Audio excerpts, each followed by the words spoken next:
al estilo de Cristo, hermanos. Si la palabra de Dios dice someteos unos a otros en el temor de Dios, habla de que yo tengo que someterme al Señor porque Él tiene toda razón. Él tiene toda razón porque Él dejó su palabra, regla infalible de fe y de conducta. Él dejó su palabra, hermanos, para que yo la crea y viva por ella. Mi estilo no sirve, pero el estilo del Señor sí es eficaz, sí permanece, sí trasciende. Cuando yo obedezco la palabra, hermanos, es Dios. Cuando empieza a honrar mi vida, empieza a bendecir mi matrimonio, Dios empieza a cambiar mi mente, empieza a cambiar mis ojos.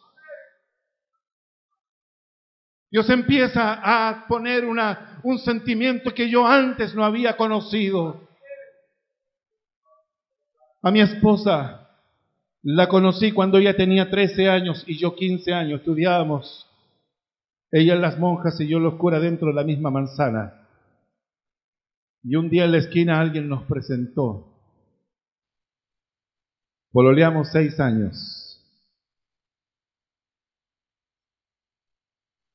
Pero yo puedo decirle, hermano, delante del Señor, que el amor que Dios nos ha dado ha superado todas mis más optimistas expectativas cuando yo comencé mi relación con ella. Y yo digo y reconozco que desde el momento que hace años atrás, cuando comencé el ministerio, el pastor me puso a atender una clase de escuela dominical de jóvenes casados. Yo dije, Señor, esto lo quiero vivir yo y luego enseñarlo y compartirlo. Y desde entonces el Señor comenzó a bendecir nuestro matrimonio. Y yo puedo decir, hermanos, que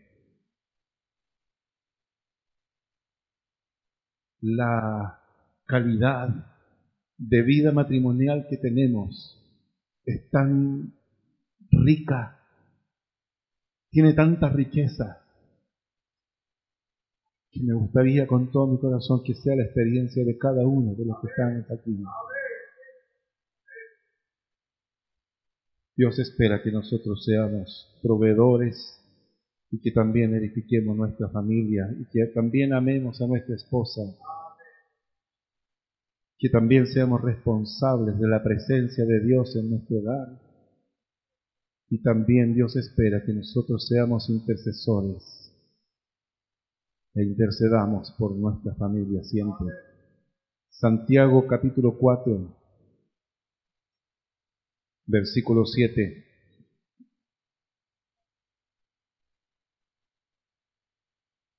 Someteos pues a Dios, resistid al diablo, y él huirá de vosotros. ¿Dónde comienza la huida del diablo? ¿Cuando lo resistimos o cuando nos sometemos a Dios? Comienza cuando usted se somete al Señor. Santiago 5:17 dice que Elías era un hombre sujeto a pasiones semejantes a las nuestras, y oró fervientemente para que no lloviese, y no llovió sobre la tierra por 3 años y 6 meses. Y otra vez oró, y el cielo dio lluvia, y la tierra produjo sus frutos. Me gusta cómo David recupera lo que el enemigo le había quitado. Si usted me acompaña a 1 Samuel, vamos a ver el desenlace de la historia.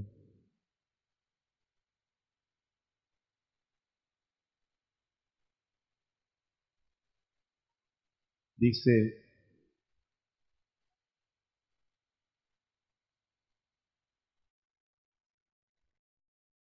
versículo 2, y se habían llevado cautivas a las mujeres y a todos los que estaban allí, desde el menor hasta el mayor. Pero a nadie habían dado muerte, sino a los que, si no, se los habían llevado al seguir su camino. Vino pues David con los suyos a la ciudad, y he aquí que estaba quemada, y sus mujeres y sus hijos e hijas habían sido llevados cautivos. Su esposa están en el Señor. Entonces David y la gente que con él estaba alzaron su voz y lloraron hasta que les faltaron las fuerzas para llorar. Hermanos, no es malo que un hombre llore cuando lo hace delante de Dios, cuando lo hace por su familia que se le ha ido escapando del control, cuando su hijo que usted lo crió en la iglesia, que servía a Dios y que tal vez usted se hizo ilusiones, poco a poco se fue enfriando y tal vez la universidad lo apartó definitivamente de sus caminos. Dice que David lloró hasta que le faltaron lágrimas y fuerzas para llorar. Lo segundo, David se angustió mucho. Hermanos, si algo no ocurre en nuestro corazón tomando conciencia de lo que hemos perdido, nunca vamos a poder clamar realmente con verdadero quebranto delante de Dios. David se angustió mucho porque el pueblo hablaba de apedrearlo. También, hermanos, los que nos rodean son testigos de la mala gestión en la administración de nuestra familia. Y aunque usted diga, yo estoy bien con mi Dios, pero Dios, hermanos, le ha hecho responsable a usted de su casa. Dios le ha hecho responsable de su matrimonio y del estado espiritual de sus hijos. El pueblo hablaba de apedrear a David. ¿Cómo es posible? ¿Cómo es posible que la violencia intrafamiliar esté presente en el 80% de las mujeres que llegan buscando ayuda de los organismos seculares? Porque el poder de Dios no ha logrado meterse en el corazón de los varones de la iglesia, donde la palabra de Dios ha rebotado en la dureza espiritual de los hombres que se congregan. Porque una cosa es estar en la presencia de Dios en el templo y otra cosa es dejar entrar a Dios en cómo nosotros gobernamos nuestra casa. Hablaban de apedrearlo. ¿Cómo es posible que David esté sirviendo a un enemigo del pueblo de Dios, perdiendo allí su tiempo, su energía, mientras estos otros enemigos están destruyendo su hogar y sus hijos? Todo el pueblo estaba en amargura de alma. ¿Cómo se puede predicar, hermanos, si hemos dado un pésimo ejemplo en cómo nosotros hemos conducido nuestra familia? Cada uno por sus hijos y por sus hijas. Más en un día como hoy, 12 de octubre, David se fortaleció en Jehová su Dios. Un día como hoy Dios lo trajo a fortalecerse en él. Porque es posible, hermano. Lo que no es posible para nosotros es posible para Dios.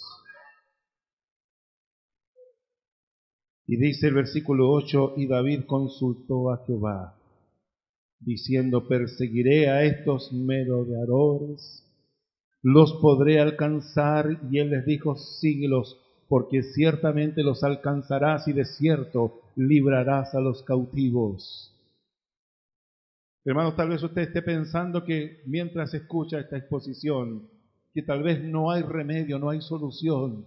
Pero el Señor te dice en esta mañana, es posible que tú los alcances y logres rescatar a los que Dios te dio. Es posible, hermano, que Dios te dé la sabiduría, te dé la habilidad, te dé la humildad, te dé, hermanos, el coraje de reconocer dónde te equivocaste y los puedas recuperar para la gloria de Dios. Porque ciertamente, dice ciertamente, palabra de Dios, ciertamente los alcanzarás y de cierto librarás a los cautivos. Aleluya. Partió pues David, él y los 600 hombres que con él estaban, y llegaron hasta cierto lugar y encontraron ahí un egipcio vestido andrajosamente. Y este egipcio dijo, están